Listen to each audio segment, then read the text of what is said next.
Hi అండి.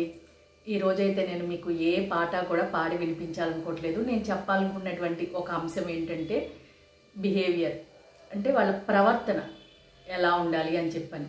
ఇప్పుడు మనం పూర్వం కాలంతో గనక కంపేర్ చేసి చూస్తే పిల్లల్లో కానీ, టీనేజర్స్లో కానీ, లేదా పెద్దవాళ్ళలో కానీ ఆ ప్రవర్తన విధానం అనే దాంట్లో చాలా తేడాలంటూ వచ్చినాయండి.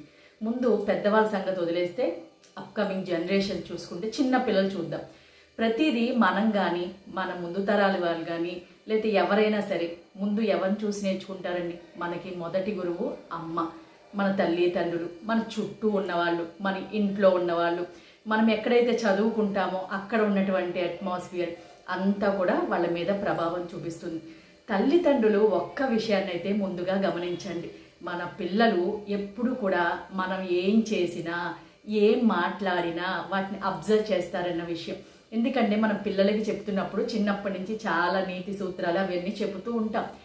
కానీ మనం బిహేవ్ చేసేసరికి, అంటే మనం ఇతరులతో మాట్లాడినా, లేకపోతే ఏదన్నా మాట్లాడుతున్నప్పుడు కానీ, వేరే విషయంలో ప్రవర్తించే విధానప్పుడు కానీ ఫుల్గా తేడా ఉంటే వాళ్ళకి ఒక కన్ఫ్యూజన్ స్టేట్లో పడిపోతారనమాట. అంటే అమ్మ చెప్పేది ఒకటి చెప్తుంది, చేసేది ఒకటి చేస్తుంది అని చెప్పి.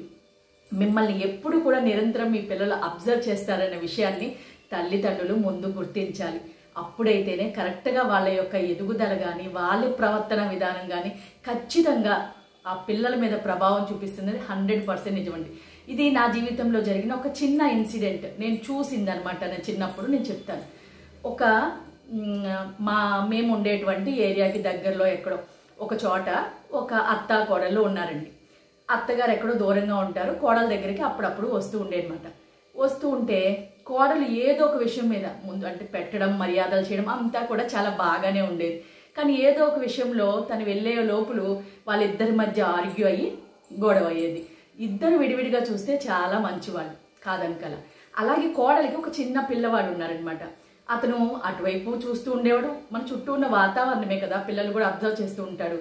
కొంత వయసు వచ్చిన తర్వాత అత్త కోడలు పోట్లాడుకున్నప్పుడు అది చూసి తన అమ్మకు అనుగుణంగా నానమ్మ మీద పోట్లాడడం మొదలుపెట్టాడు ఆ పిల్లవాడు. అప్పుడు అది చూసినటువంటి వాళ్ళ తల్లికి అనిపించింది, అబ్బా ఇంత చిన్న పిల్లవాడైనా కూడా నా కొడుకు ఎంత బాగా మాట్లాడాడని ముచ్చట పడిపోయాడు. కాలం గడిచిపోయింది, అత్తగారు కాలం చేశారు, అయిపోయింది. పిల్లాడు పెరిగాడు, పెద్దయ్యాడు. తర్వాత తనకి పెళ్ళయింది, భార్య పిల్లలు అందరూ వచ్చారు. మనం ఏది ఇస్తే అదే మనకి తిరిగి వచ్చిందనేది అది అక్షర సత్యం అండి. అది ఏదైనా, ప్రేమైనా, మాట అన్నా, ఏది చేసినా అది మనకి రిఫ్లెక్ట్ అవడం మాత్రం ఖచ్చితంగా గ్యారంటీ. తన వృద్ధాప్యం వచ్చేసరికి మళ్ళీ అదే కొడుకు అత్తగారికి కోడలికి మధ్య, అంటే తన భార్యకి అమ్మకి మధ్య గొడవ అవుతున్నప్పుడు సేమ్ సిచ్యువేషన్.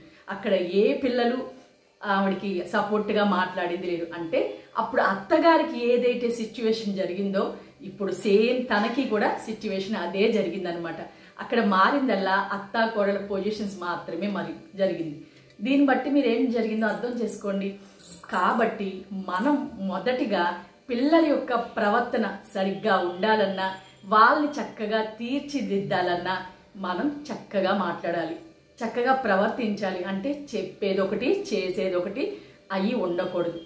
అది నా ఉద్దేశం. అలా గనక పిల్లలు పెరిగితే ఖచ్చితంగా వాళ్ళు మంచి వాళ్ళగా, మంచి సొసైటీకి మంచి పౌరులుగా ఉంటారని నా యొక్క ఉద్దేశం. నేను చెప్పిన దాంట్లో ఏమన్నా తప్పులు ఉంటే కనుక నాకు కామెంట్ చేయండి. లేదా ఏదన్నా టాపిక్ గురించి మాట్లాడాలన్నా కూడా మీ యొక్క సలహాను కానీ, అభిప్రాయాన్ని నాకు కామెంట్ రూపంలో తెలియజేస్తే ఖచ్చితంగా దాని గురించి మాట్లాడడానికి నేను ప్రయత్నిస్తాను.